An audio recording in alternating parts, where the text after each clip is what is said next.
Lesson 12. Concentration. This lesson occupies a keystone position in this course, for the reason that the psychological law upon which it is based is of vital importance to every other lesson of the course. Let us define the word concentration, as it is here used, as follows. Concentration is the act of focusing the mind upon a given desire until ways and means for its realization have been worked out and successfully put into operation. Two important laws enter into the act of concentrating the mind on a given desire. One is the law of autosuggestion, and the other is the law of habit. The former having been fully described in a previous lesson of this course, we will now briefly describe the law of habit. Habit grows out of environment, out of doing the same thing in the same way over and over again, out of repetition, out of thinking the same thoughts over and over, and when once formed, it resembles a cement block that is hardened in the mold, in that it is hard to break. Habit is the basis of all memory training, a fact which you may easily demonstrate in remembering the name of a person whom you have just met, by repeating the name over and over until you have it fixed permanently and plainly in your mind. The force of education is so great that we may mold the minds and manners of the young into whatever shape we please and give the impressions of such habits as shall ever afterwards remain. Atterbury.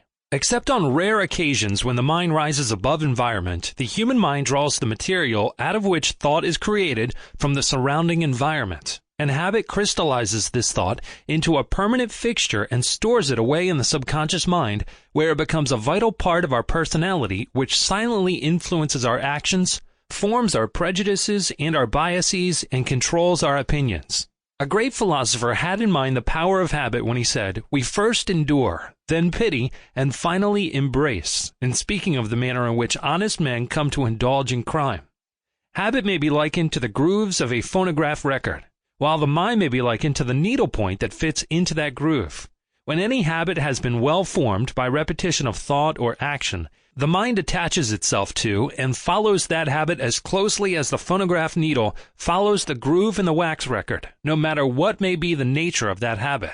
We begin to see, therefore, the importance of selecting our environment with the greatest of care, because environment is the mental feeding ground out of which the food that goes into our minds is extracted. Environment very largely supplies the food and materials out of which we create thought, and habit crystallizes these into permanency.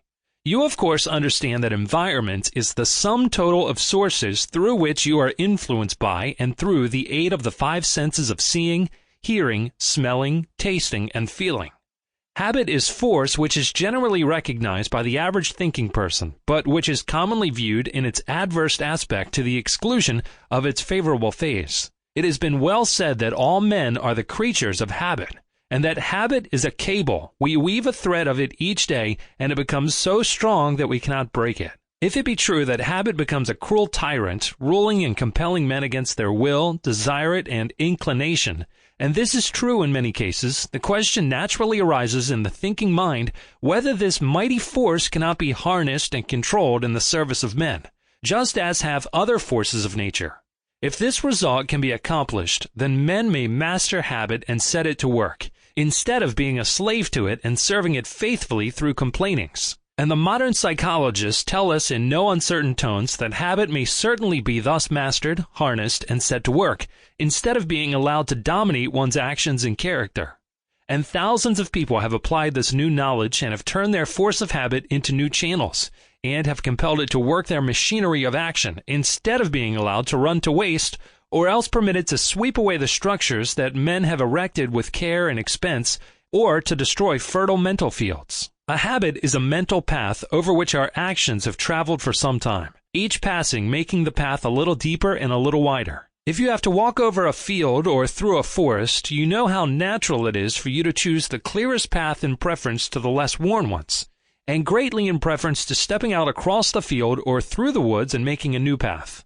All the line of mental action is precisely the same. It is movement along the lines of least resistance, passage over the well-worn path.